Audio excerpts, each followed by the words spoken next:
Donkey Kong Country is known for its sunny, surfy beaches and lush tropical jungles. It is also a land riddled with mines and covered in the debris of a nearby human civilization, which has had a massive impact on the various peoples who live there. How were the cultures of DK Island and its archipelago shaped by the stripping of its resources? That's the question we're going to explore today. This is the industrialization of Donkey Kong Country.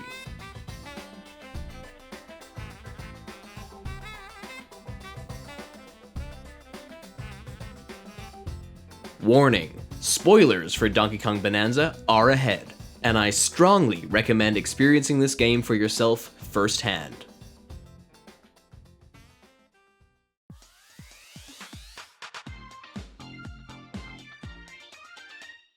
Donkey Kong Country is the setting of most of the Donkey Kong games, and for the purposes of this video, we're going to be focusing on Donkey Kong Island and its direct surroundings like Crocodile Isle, the Northern Cremisphere, Ingot Isle, and the islands from Donkey Kong Country Tropical Freeze.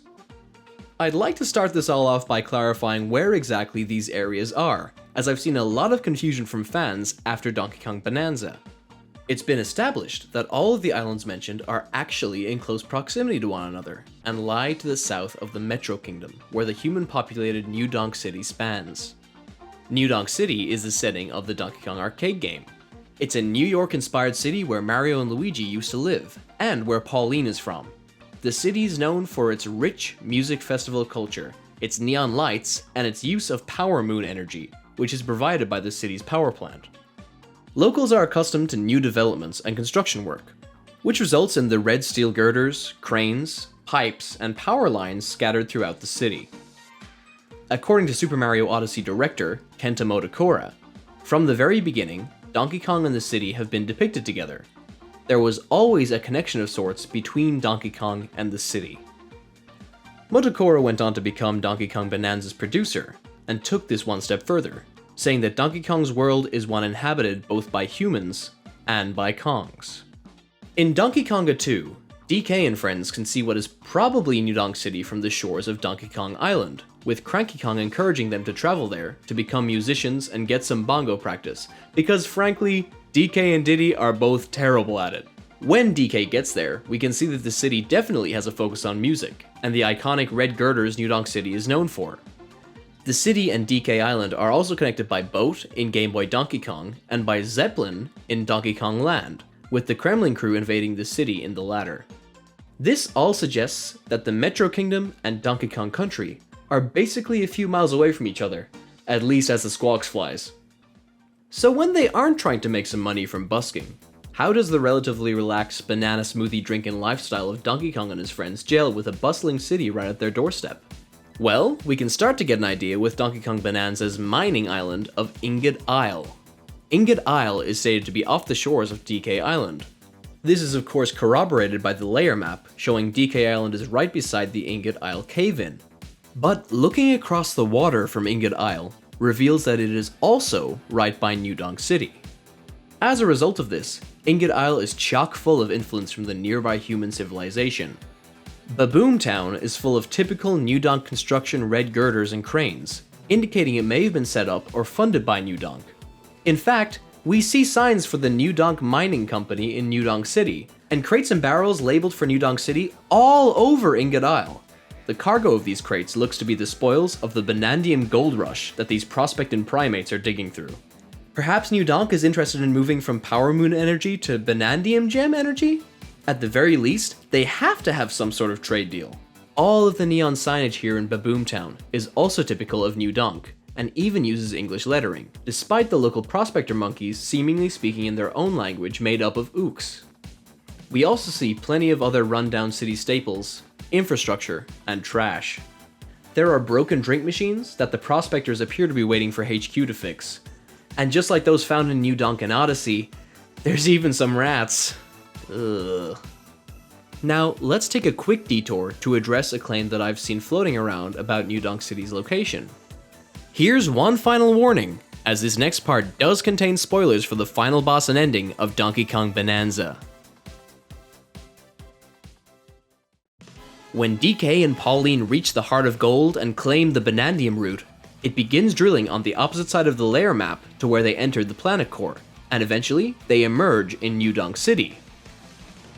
Many people take this to mean that New Donk City is on the direct opposite side of the planet from Ingot Isle and Donkey Kong Island, but that is demonstrably untrue.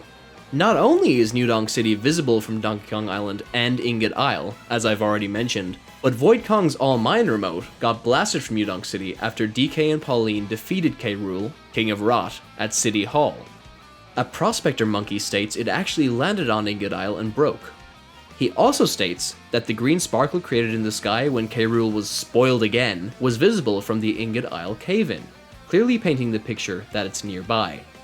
So then why are we shown the Banandium route going in the opposite direction? Well, first of all, it's funny. And secondly, we only see it going that way initially until it reaches the bottom of the planet core and starts drilling through the Earth. It's possible that the Banandium route didn't ascend through the same sinkholes DK and Pauline descended through, because then it would have to crash through all of the animal and fractone civilizations on the way down. So, instead, it went the other way, and then immediately began to turn so Pauline would surface at home, just like she wished. And this is supported by what we see in the ascent. The same types of soil and debris from each layer can be seen, including Ingot Isles when they get super close to the surface. So, now that that's all cleared up, let's take a look at how else the Metro Kingdom has impacted these nearby animal communities. In Donkey Kong Country Tropical Freeze, Donkey, Diddy, Dixie, and Cranky all get blown off of DK Island by the invading snowmads. They land in the Lost Mangroves, a Bermuda Triangle-inspired island full of the wreckage of crashed planes and ships. Many of these planes also crashed into the Sky Islands of Secret Seclusion. They must have blocked the flight path. Some of the crashed planes have P-Wing emblems on them. Maybe they were transporting P-Wings before they crashed? It would explain where all of these bananas got their P-Wings from. And look, there's a whole temple dedicated to them right here in the mangroves. Based on the crates that we see in these planes, it appears that some of them were transporting bananas, or perhaps banana coins. We can also see that they had CRT TVs and road radials tires in these planes, the very same types of TV and tire that DK has in his treehouse. He may also have gotten them from human wrecks like this that washed up on his island. Both these CRT TVs and tires can be found fossilized on the feast layer of the underground world, so it seems human scrap is making its way down there too. That brings us to the Lagoon layer, which begins on the 100th sublevel beneath the planet's surface. It seems that the Lagoon layer is in an air bubble below the ocean, with a large whirlpool in the sky bringing debris and sediment down to the society of the local salvagers. Much of this debris appears to be from human civilization. Green pipes have been integrated into their structures, while the Kong Elder sits on the wreckage of a large freight ship, calling to mind the lost mangroves. Could the Lagoon layer's whirlpool actually be right by the mangroves, sucking up its wreckages and delivering them to the salvager monkeys? Cutlery and kitchen utensils are also fished up by the salvager monkeys' magnet rods en masse. They even use it to decorate their homes. Based on their decor and artwork, it seems that the salvager monkeys have been receiving scrap metal from the surface world for a very long time.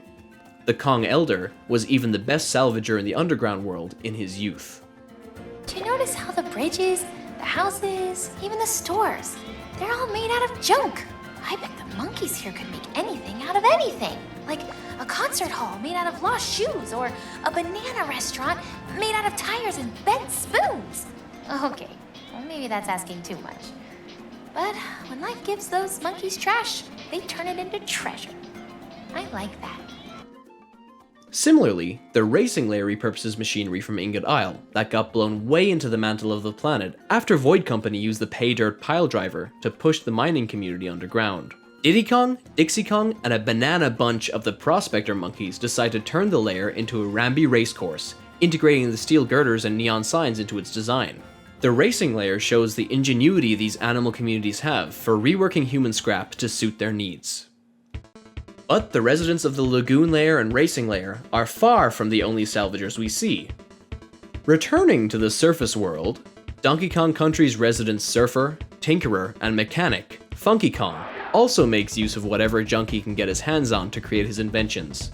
Funky could very well be taking parts of plane wrecks from human civilization, scattered across the islands, and repairing them with barrels to make things like his jumbo barrel plane from Donkey Kong Country.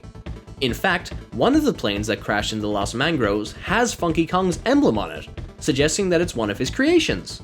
The Los Mangroves would have to be a paradise for a junk recycling entrepreneur like Funky. Another island in Tropical Freeze that Funky Kong seems to be a fan of is the one closest to Donkey Kong Island, Juicy Jungle. This entire island is full of abandoned, automated factories, and is essentially one big production line for fruit exports. As the levels progress, we see the fruit get harvested, juiced, and turned into jelly. It also seems that when the snowmads take over the island, popsicles enter production. Not only are the brick buildings on this island more similar to some of the human buildings in Donk City than anything we see the animal communities on these islands build, but we actually know a certain familiar human character who once lived on this factory island. In the level Fruity Factory, one of the greenhouses that Cranky Kong rampaged through in Donkey Kong 3 appears in the background, and right in front of it we can see a can of bug spray. That's right, it seems that Stanley from Donkey Kong 3 once lived here, meaning the factory was probably built by humans. Humans may also be responsible for things like the large sawmill in Autumn Heights. Maybe Cranky Kong just passed through Juicy Jungle at some point and caused a ruckus, which makes sense given how close it is to his home island. Speaking of which, it's finally time to go back there. Donkey Kong Island is absolutely full of caves and mines. These mines are largely abandoned and stripped of almost all the ore they once contained, though plenty of scaffolding, tools, and broken minecart tracks remain littered throughout them. It appears that since they were abandoned, the mole miners have moved in and taken over the operation. They've even built mining towns into the caves. According to Cranky Kong in Donkey Kong Country Returns, whatever's mined in the island's mines is transported up to the factory to make whatever it is they make there. Could the stuff they're mining be Banandium gems? Probably not, given the stuff we see getting mined is primarily blue crystals, and Banandium gems seem to have first popped up on the surface at Ingot Isle. In any case, the island's factories have brick exteriors, similar to those of the buildings in Juicy Jungle. The insides of the factories are full of cranes, red steel girders, and blue ladders, identical to those seen in New Donk construction sites, like the building from the Donkey Kong arcade game. There's even a structure in Foggy Fumes that directly resembles the layout of 25 meters, and Cranky says the area brings back memories, definitely reminding him of his time in New Donk City. The factory area also has a deactivated rocket ship with an unknown purpose, though it is surrounded by moon rocks floating in tubes. Power moons, which as we know are the power source of New Donk City, come from moon rocks. Are these moon rocks here to provide power for the rocket, or are they samples from a previous expedition? Were the New Donkers attempting to receive more power moons directly from the source here? Could this explain the building that looks just like New Donk City Hall on the darker side of the moon? These factories must have been on Donkey Kong Island for quite some time. The Kong ruins on the island, which according to Cranky are either poorly constructed or at least hundreds of years old, feature paintings of girders and ladders, as well as similar Kong switches and pulleys to the ones found in the factories.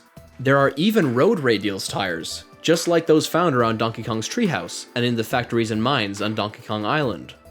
Now, you may be thinking it's a little ridonkulous for these factories to predate the ruins on DK Island, which could be hundreds of years old.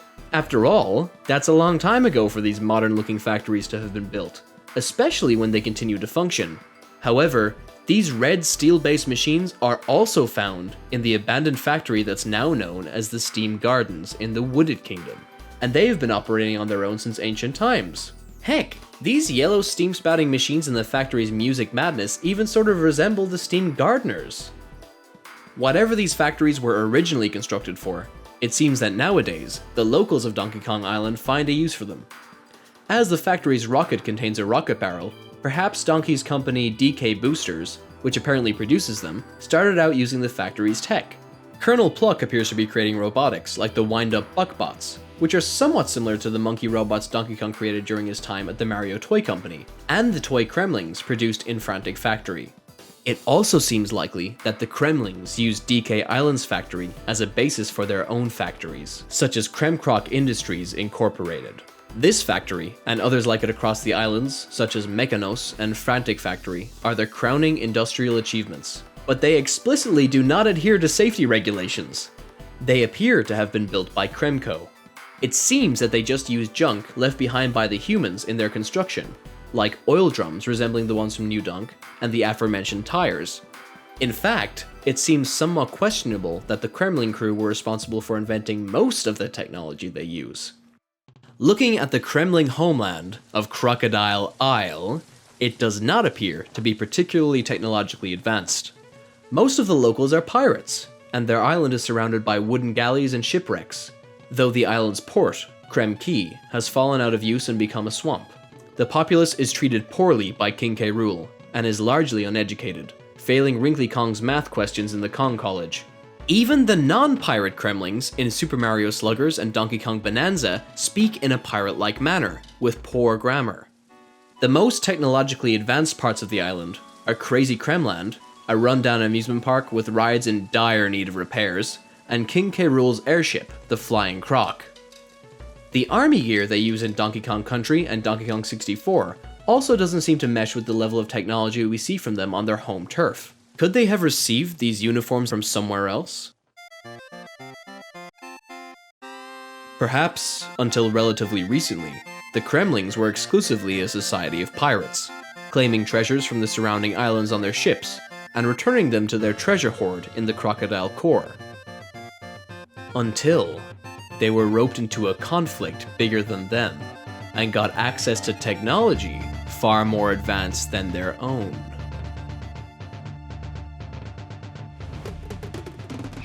Mario's Bombs Away is a Game & Watch game that depicts Mario working as a soldier in the jungle. He's in a squad with his buddies, and they're fighting against a different group of humans hiding in the trees. A baboon also appears nearby, as does an oil barrel that was presumably brought by the humans, just like the ones in New Donk City and the factories. Assuming this game takes place when Mario was still living in New Donk City, it's very possible that this game is depicting a battle that took place in the jungles of Donkey Kong Country. Maybe these two human factions were fighting for control of the islands, and the animals living there got caught in the conflict. We are told that years ago, Brigader Bazooka from Donkey Kong Country 3 fought in a war called the Crimean War, alongside his cannon Big Bessie in Mechanos. Though, we aren't given any further details on this war, so it's unknown if it's the same conflict. But these are not the only implications of a conflict taking place in the recent past of these islands. In the Lost Mangroves, there are also parts of steamships that feature squawks-like figureheads, and cannons? Are these warships? Similar cannons can also be seen in Secret Seclusion. Were some of these planes gunned down? In Juicy Jungle, one of Bowser's tanks can be seen. Were Bowser's minions active in this conflict too? Did the Koopa King himself want a piece of the banana pie? Could this even be why there's an abandoned treetop village in the forest on Donkey Kong Island? Why the massive stone Kong temples and waterways are now completely empty? Were the native Kongs taken from their homes, becoming the Kongs we see chained in Super Mario RPG? Is this how Cranky Kong ended up in New Donk City? He was taken from his home and sold off?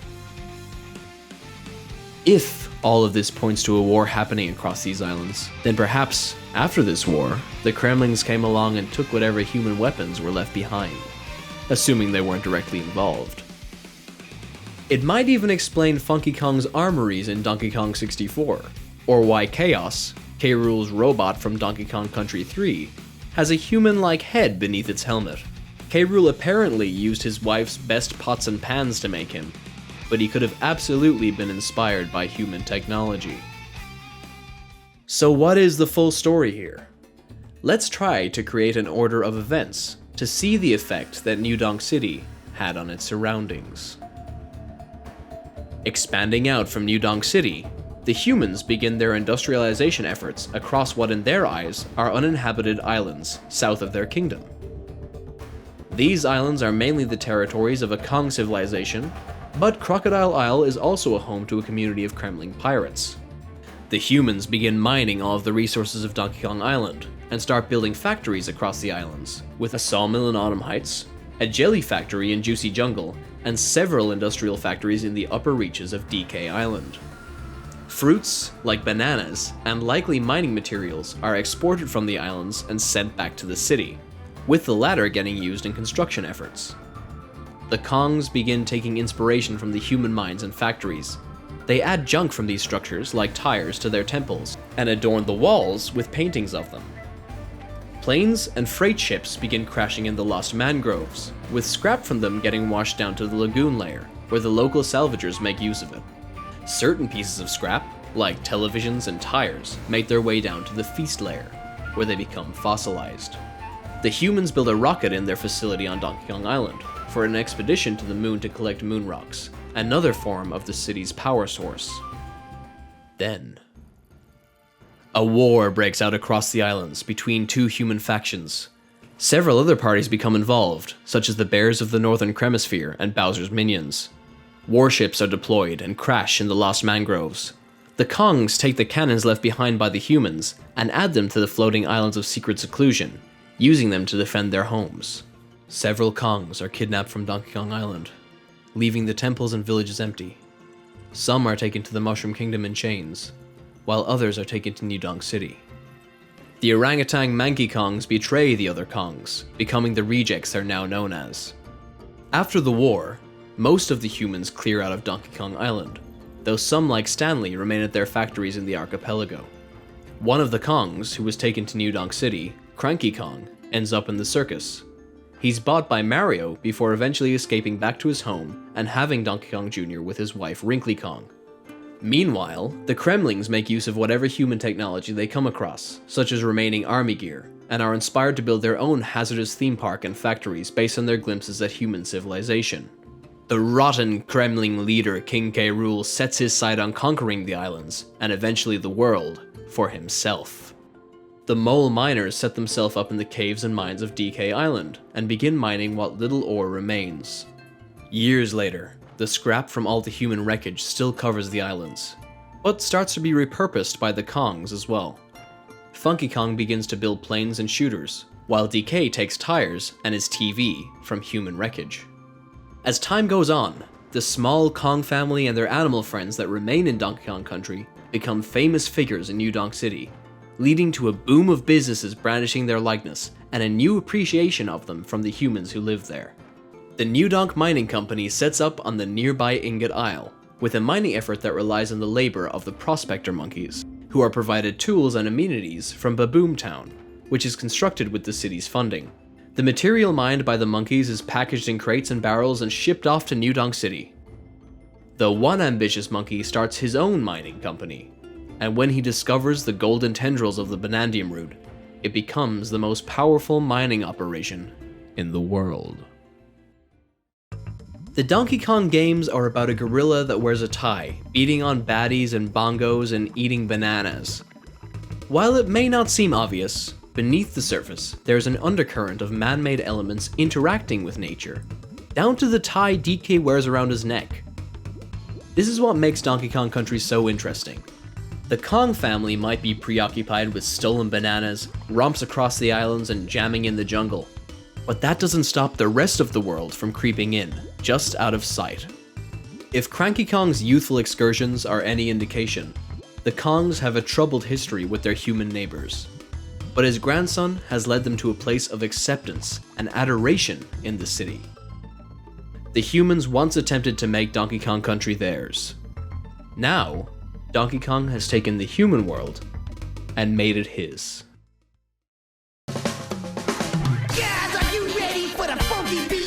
Dive into the world of extreme groove, you know what I'm saying? Keep on, don't get lost. Funk it up, funk it up.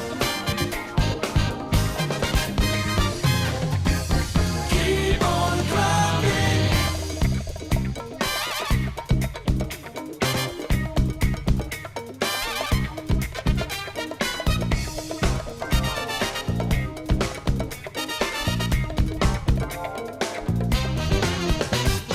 You're the one to meet the world.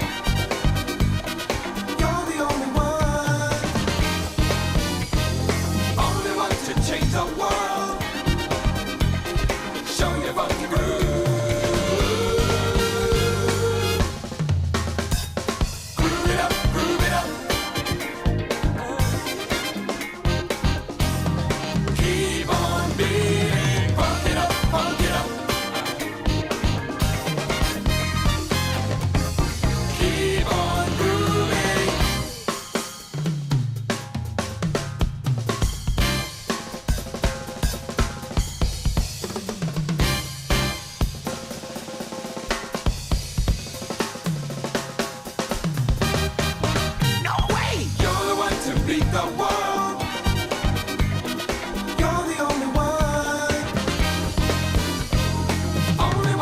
change the world.